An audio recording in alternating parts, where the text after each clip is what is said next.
A gente vai conhecer a história da Verônica Oliveira. Ela é criadora de conteúdo no perfil Faxina Boa nas redes sociais e escreveu o livro Minha Vida Passada a Limpo. Ela ficou conhecida porque ela faz posts bem divertidos para divulgar o trabalho dela como faxineira. Hoje, ela faz críticas aos estereótipos que as mulheres que trabalham com faxina ainda enfrentam. Mas ela está aqui para contar pra gente sobre a maternidade dela.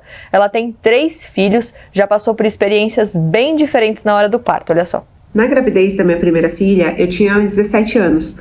E, honestamente, durante o acompanhamento da minha gestação, não eram passadas muitas informações. Eu fiz todo o acompanhamento pelo SUS, o ano era 1999, então foram muitas horas de trabalho de parto. Eu fiquei no hospital, efetivamente, cerca de 12 horas. Foi muito difícil e só tinha entrada e saída de enfermeiras. Eu fiquei sozinha numa sala de pré-parto por muito tempo.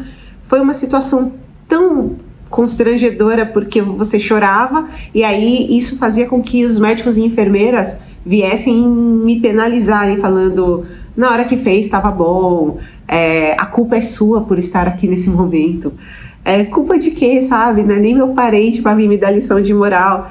Mas era aquela coisa de você é uma adolescente, você está grávida, você procurou esse momento, então agora aguente o que vier.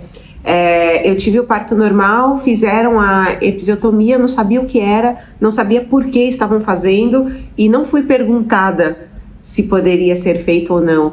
Então, coisas que eu fui descobrir muito tempo depois. Por muito tempo eu tive medo da possibilidade de ter outro filho. A gente só tá aqui porque esquece, né, o que aconteceu. Porque senão a humanidade estava extinta. E os 2 filhos seguintes foram cesáreas. Uma cesárea foi agendada, que foi a do meu filho em 2008. Eu já tinha um pouco mais de informações, as consultas eram diferentes. Nesse tempo eu tinha convênio médico, mas ao mesmo tempo essa questão de ser pelo convênio me foi muito empurrada a ideia de que era importante marcar uma cesárea. O meu filho nasceu antes do feriado de 7 de setembro. Tinha uma fila de meninas para fazer, porque o médico não queria que acontecesse a possibilidade dele fazer um parto normal durante o feriado. Então, meu filho nasceu no dia 5 de setembro, para que não atrapalhasse ali o feriado de 7 de setembro. Por mais que o processo do parto normal tivesse sido muito difícil, o processo todo, na cesárea tudo era muito fácil, mas o pós era muito difícil. Então são 2 experiências que me trazem ali o lado bom e o lado ruim.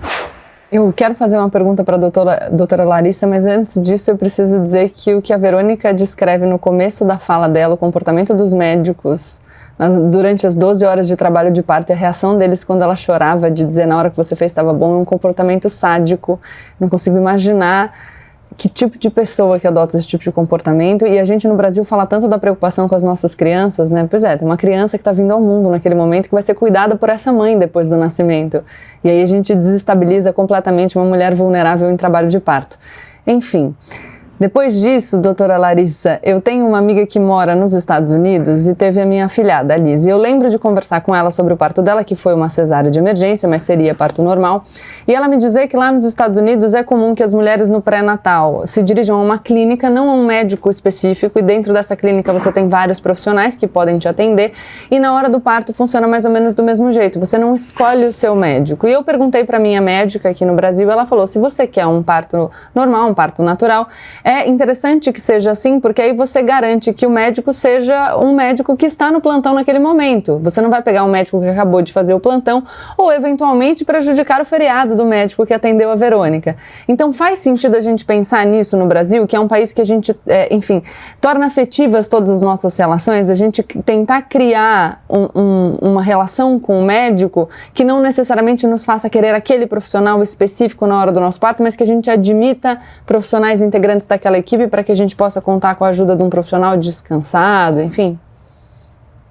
Sim, eu acho isso extremamente válido. Aqui em São Paulo já existe, né, um grupo, existem alguns grupos, na verdade, que funcionam dessa forma, em que a paciente é acompanhada durante o pré-natal de uma maneira multiprofissional e com vários profissionais, e ela sabe que ela vai ser assistida de uma maneira acolhedora, uma maneira humanizada, mas que ela vai ser assistida pelo médico da equipe que estará de plantão naquele dia, não necessariamente o médico que acompanhou ela exclusivamente. E quando a gente coloca essa possibilidade, realmente você não tem essa questão do cansaço do profissional, do tempo, porque existem trabalhos de parto que demandam mais tempo, existem induções de parto, então muitas vezes a paciente chega a 41, 42 semanas, dependendo da situação e do protocolo, e ali é o momento de induzir o parto. Então, se você tem um profissional que tem uma liberdade maior de estar ali para ela, ele vai estar ali com ela, livre dessa questão toda de didática, de tempo, de questões financeiras, porque ele está ali naquele momento para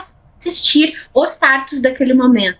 Então, talvez se a gente conseguir tirar esse olhar de um profissional, muitas vezes o convênio que força o profissional a estar aqui naquele momento e fazer tudo de uma maneira rápida, por uma questão financeira, talvez a gente consiga olhar o nascimento de uma forma mais humana e mais acolhedora, ainda que você não tenha o seu médico específico, mas que você tenha o médico que você sabe que vai te acompanhar com respeito. Até porque muitas vezes numa situação de emergência, você vai no pronto-socorro e passa com outro médico. E se você sabe que eles têm um sistema, aquele hospital eu confio, aquele hospital eu conheço, você vai com confiança. Então, se a gente talvez criar mais coletivos, mais formas de parto dessa maneira, talvez a gente consiga mudar esse olhar dos profissionais e também das pacientes.